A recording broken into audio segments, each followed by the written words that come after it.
नमस्कार, मैं राहुल नागपाल और आप देख रहे हैं हमारा यूट्यूब चैनल बोल 85। आज हम दिल्ली में हैं और दिल्ली के जो पीछे आप ये हॉल देख रहे हैं इसका नाम कॉन्स्टिट्यूशन क्लब है। यहाँ पे संविधान सभा की पहली मीटिंग इसी जगह पर हुई थी, इसलिए इसका नाम जो है वो कॉन्स्टिट्यूशन क्लब जो है रखा गया है। यहाँ पर आपको लेकर के आने की और इस तमाम बातचीत को दिखाने की जो मेन बात है वो ये है कि आज उनका उदित राज जी के नेतृत्व में परिसंघ के बैनर तले आज एक यहाँ पर जनसभा को आयोजित किया गया है, जिसमें देश भर के लोग जो है वो पहुँचे हैं।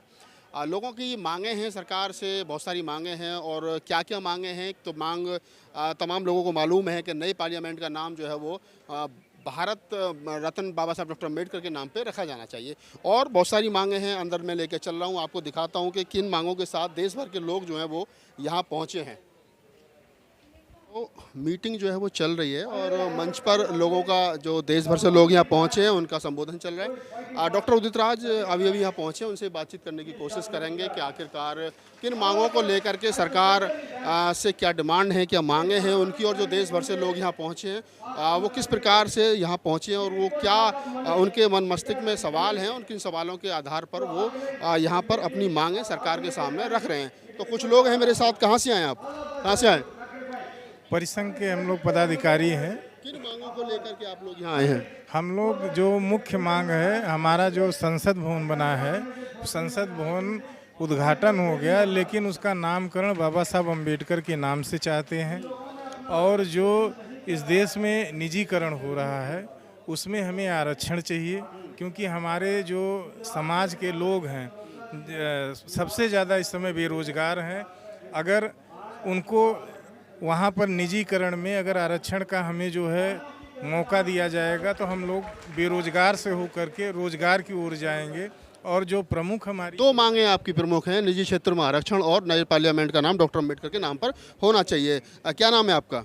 मैं त्रिलोक गौतम हूँ और संपादक नारी दर्पण पत्रिका। क्या क्या मांगे हैं जो मांग यहाँ पे रखी गई हैं कि नई पार्लियामेंट का नाम जो है डॉक्टर अम्बेडकर के नाम पर होना चाहिए? क्यों जरूरी क्यों है ये? नहीं, देखो, जिसने भारतीय संविधान रचा, बाबा साहब ने करोड़ों करोड़ लोगों को मुक्ति दाता, उनको सम्मान दिया, समानता का अधिकार दिया, और उसके बाद भी वर्तमान सरकार लगातार उनके जो दिए हुए अधिकार है उनको ख़त्म करती जा रही है। और विडम्बना ये है कि हमारे जो समाज के नेता बनते हैं वो साइलेंट हैं, कोई बोलने को तैयार नहीं। या तो उनकी ईडी का दर है, जब बाबा साहब ने अपने बच्चे कुर्बान कर दिए, जो नेता बने बैठे हैं हमारे, क्या इस समाज के लिए कुर्बान नहीं हो सकते? क्या समाज के लिए जेल नहीं जा सकती है? बाबा साहब के हम इतिहास पढ़ते हैं, उनका संघर्ष देखिए आप। यदि तथागत समानता की बात करते हैं, बाबा तो समानता की बात के लिए मनोवाद क्या करता है? मनो असमानता की बात करता है। वो क्या बोलता है कि मनुष्य समान नहीं, हम कहते हैं मानव मानव एक समान, कोई भेदभाव नहीं होना चाहिए। आप ये चाहते हैं कि लोकतंत्र का जो मंदिर है जिसको पार्लियामेंट कहा जाता है, तो नई संसद भवन का नाम जो है वो बाबा साहब डॉक्टर अम्बेडकर के नाम पर होना चाहिए। ये बड़ी मांग है लोगों की, और अब से नहीं, जब से पार्लियामेंट का काम शुरू हुआ है तब से ये मांग लो करके लोग हैं। और भी कुछ लोग हैं यहाँ, मैं पूछता हूँ। क्या नाम है आपका? मेरा नाम रजपाल सिंह है। रजपाल जी, आपको लगता है कि वर्तमान सरकार जो है, जो वीर सावरकर के जन्मदिन पर पार्लियामेंट का उद्घाटन करती हो, आपकी मांग मानेगी? डॉक्टर अम्बेडकर के नाम पर, वो बाबा साहब के नाम पर पार्लियामेंट का नाम रखेगी? रखना चाहिए, रखना चाहिए।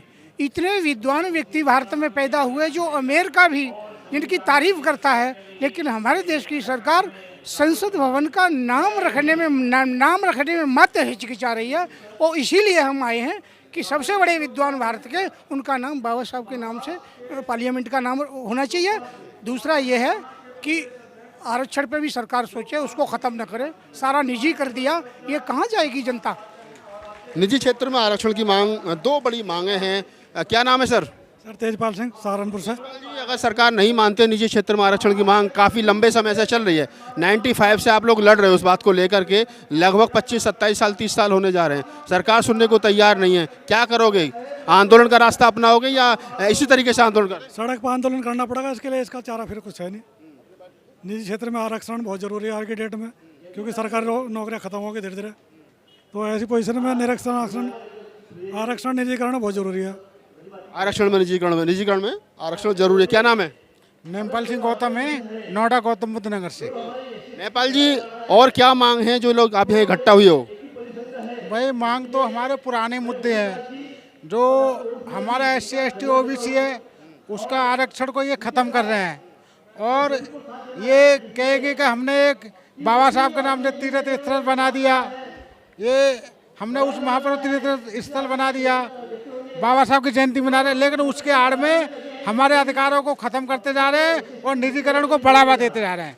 निजीकरण को बढ़ावा इसलिए दे रहे हैं कि जो पूंजीवादी का जो लोग हैं और वही उसको प्रोडक्ट को खरीदेगा तो हमारे लोगों का अधिकार एकदम ख़त्म हो जाएगा। तो इनकी कथनी में करनी में अंतर है।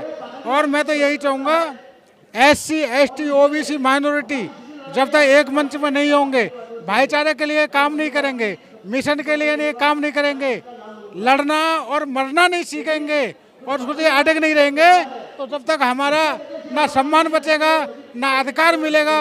और आने वाली जो हमारी पीढ़ी आ रही है ना, वो भी जो सारे अधिकार है उसको अधिकार विहीन किया जा रहा है हर तरह। चलिए, खैर लोगों की समान मांगे हैं और उनका कहना है कि SC ST OBC समाज के लोग तमाम एक मंच पर आएँ तो शायद फिर उनके अधिकार बच पाएंगे। और कुछ लोगों से बातचीत कर लेते हैं।